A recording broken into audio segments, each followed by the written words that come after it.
El racismo estructural detrás del Estado Plurinacional de Bolivia, por Juanita Monge, Ángel Dana y Lina Porras.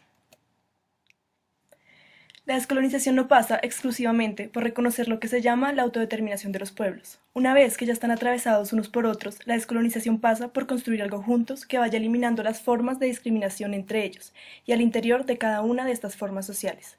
Luis Tapia, filósofo boliviano.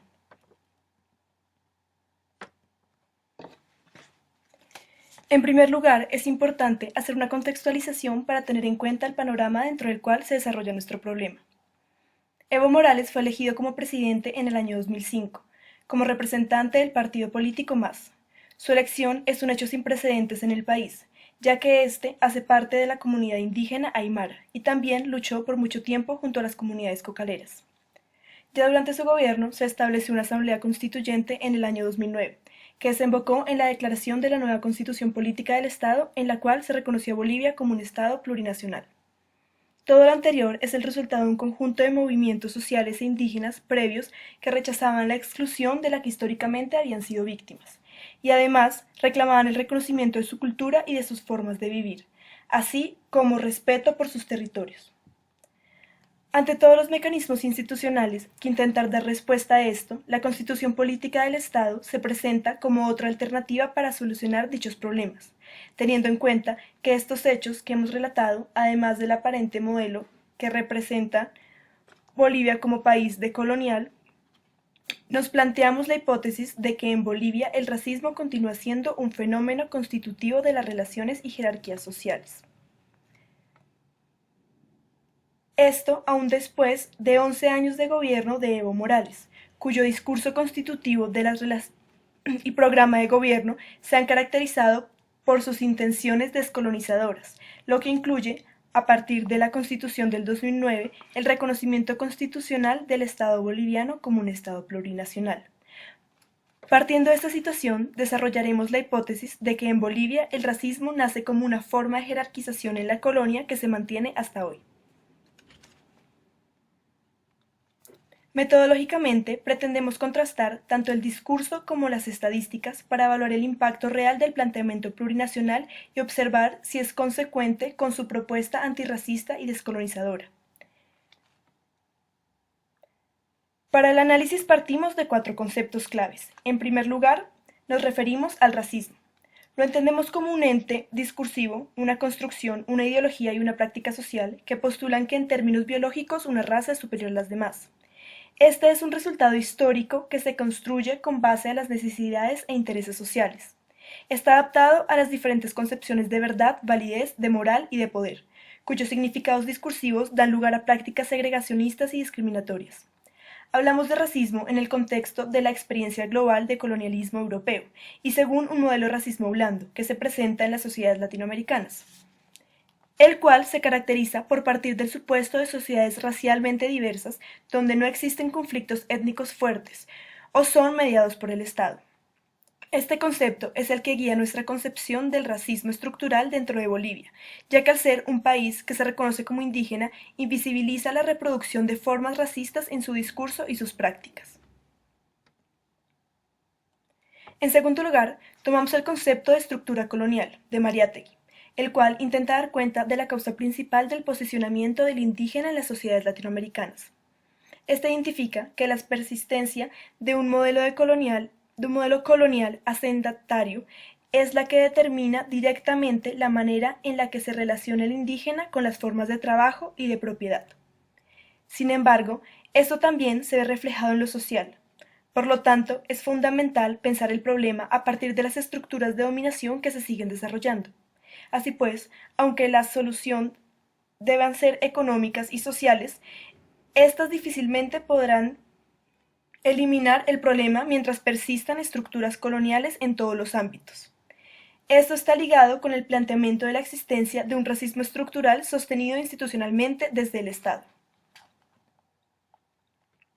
En tercer lugar, nos referimos al concepto de colonialidad del poder de Aníbal Quijano. Este se refiere a un patrón de poder que tiene como fundamento la raza, la cual tendría el papel de naturalizar las relaciones coloniales de dominación donde determinadas razas asumen roles de subordinación. Esto implica una racionalidad específica denominada eurocentrismo. En este sentido, el Estado-nación se legitima en una identidad eurocéntrica fundada en el dualismo, como lo europeo y lo no europeo, que en el caso concreto de Bolivia se refleja en la división entre lo indígena y lo no indígena, fundamentado en la raza.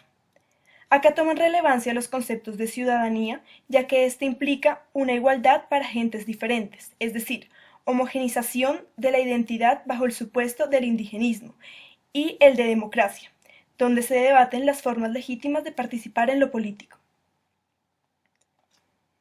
Finalmente, podemos decir que el racismo en Bolivia se constituye como una de las manifestaciones más claras de la colonialidad del poder.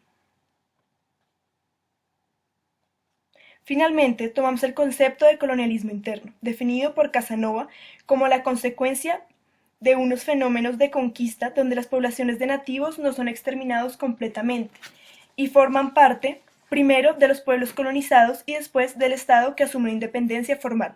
Por lo tanto, estas poblaciones y otras minorías son recolonizadas por el mismo Estado-nación y sobre ellas se reproducen patrones equivalentes o similares a los del discurso del colonialismo al nivel internacional. De esta manera, planteamos que dentro de Bolivia se sigue manteniendo las mismas relaciones jerárquicas que caracterizaron el periodo colonial, es decir, basadas en la raza.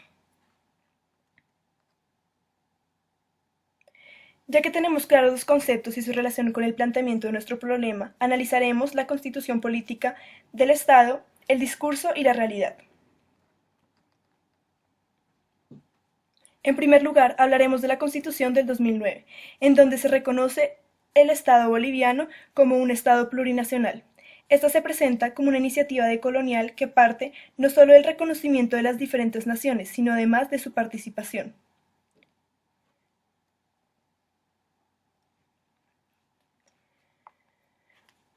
En este sentido, se contrapone a la idea de Estado-nación moderno homogéneo, ya que se reconoce que Bolivia se constituye en un Estado unitario, social de derecho, plurinacional, comunitario, libre, independiente, soberano, democrático, intercultural, descentralizado y con autonomías.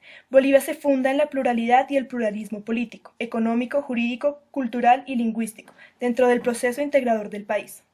En la Constitución, el Estado aparece como antirracista, diverso, descolonial y abarcativo de todas las identidades y con estas prácticas sociales y políticas que coexisten en el país. Por otro lado, cuando nos acercamos a las estadísticas, se evidencian contradicciones entre el contenido de la Constitución y la realidad. Esto concretamente en la disminución de la población indígena, quien para el censo del 2012 había disminuido aproximadamente un 20% frente a los datos obtenidos con el censo del 2001. Este sería un hecho que desmiente la postura indigenista que ha mantenido Evo Morales en su discurso, pero más allá de esto, y contrario a lo que se esperaba, encontramos que las cifras reflejan un impacto positivo de las políticas estatales dirigidas a reducir la pobreza de sectores tradicionalmente excluidos de la sociedad.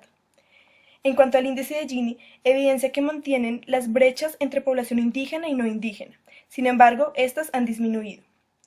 En lo que respecta al nivel de educación de la población, las políticas dirigidas a este campo constituyen una de las banderas del gobierno de Morales. Consecuentemente, las cifras reflejan un aumento significativo en el nivel de alfabetización de la población indígena, que incluso es mayor que el de la no indígena. No obstante, a pesar de que las cifras ya mencionadas reflejan una mejora en las condiciones socioeconómicas de la población indígena, esto no se traduce necesariamente en una transformación de las jerarquías y las relaciones sociales, por motivos que veremos a continuación. En este orden, hay dos aspectos fundamentales que evidencian la permanencia de unas estructuras que van en contra de las cosmovisiones indígenas y de sus formas de vivir. La primera tiene que ver con la permanencia del problema de la tierra.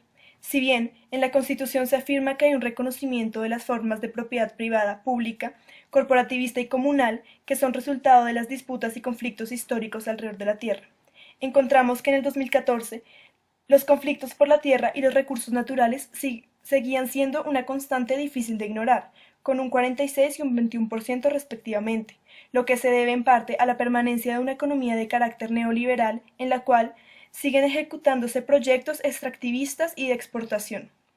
De la misma forma, encontramos que a pesar de haber nacionalizado los hidrocarburos, estos siguen dependiendo de los mercados externos, es decir, hay una pervivencia de una economía de carácter dependiente, vulnerando de esta forma las propiedades comunales y la concepción del buen vivir, la cual gira en torno a unas concepciones de bienestar colectivo que no pueden ser reducidas a simples beneficios económicos.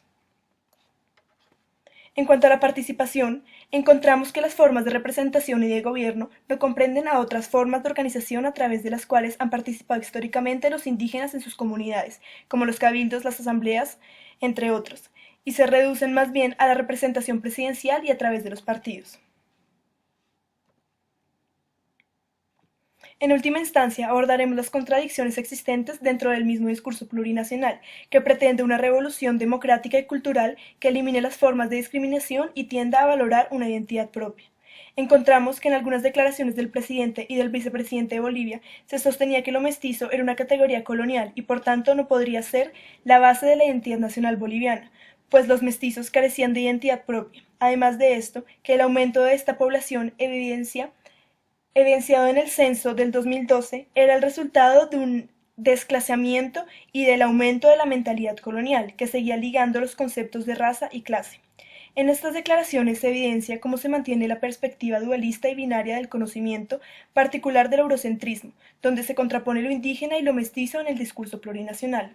Es decir, que se sigue haciendo las mismas clasificaciones a partir de la idea de raza que puede mostrar un colonialismo interno a nivel discursivo, donde se sobrepone una raza sobre otra. Hay que reconocer además que en el Estado plurinacional de Bolivia los afrobolivianos no juegan un papel central, ya que a pesar de que el término afroboliviano tiene presencia en la Constitución Política del Estado sancionada en el 2009, donde se reconoce claramente la identidad afroboliviana como parte del pueblo boliviano, este reconocimiento discursivo de todos sus derechos en la materialidad está marcado por una descalificación de su identidad. Es solo hasta el censo del 2012 que se incluye la categoría de afroboliviano como una de las opciones de respuesta a la pregunta por la pertenencia a un pueblo o nación. Los resultados de este censo mostraron que el 0,58% de la población es afro. Hay que señalar además que en el 2010 se sanciona la Ley número 045, Ley contra el Racismo y toda forma de discriminación, donde se especifican algunas garantías para acabar con este problema, pero lo que vemos realmente es que la puesta en el centro de la identidad indígena termina anulando otras identidades y reproduciendo la misma lógica impositiva y segregacionista que caracteriza la estructura colonial de la que veníamos hablando. En este punto podemos hablar además del colonialismo interno como uno de los conceptos que dan cuenta de la realidad que se impone sobre los negros en Bolivia, quienes no existen como parte de la construcción de la nación e identidad boliviana, pertenecen a pueblos invisibilizados y son ignorados en medio de un país que reivindica su tradición indígena.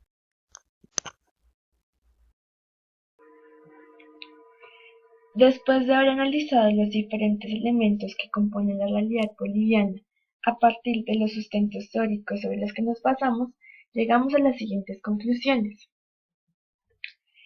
En un primer lugar, es posible ratificar la existencia de una tensión dentro de Bolivia, ya que si bien en apariencia se presenta como un Estado plurinacional en el que el gobierno busca deconstruir las estructuras coloniales y racistas, podemos comprobar que en su esencia las mismas estructuras se mantienen y se reproducen. Esto debido a que las mejoras socioeconómicas que mostramos en las estadísticas y que son resaltadas por el gobierno como parte de la transformación de la sociedad boliviana, poco nos informan de los cambios en una distribución racial de la sociedad y su incidencia en las posiciones sociales. Por lo tanto, observamos de manera problemática los dos aspectos fundamentales que ya mencionamos. El primero, que se le sigue otorgando prioridad a las formas convencionales occidentales modernas de ejercicio de la política. Por otro lado, el hecho de que la economía sigue insertada en formas predominantemente capitalistas, las cuales le dan preponderancia a las actividades extractivas para exportación, afectando así a la propiedad comunal de la tierra y favoreciendo, por tanto, a industrias o empresas que cuenten con más poder. Así pues, estos elementos se constituyen como uno de los ejes centrales que en la práctica van en contra de las cosmovisiones propias de los indígenas e igualmente las vulneran.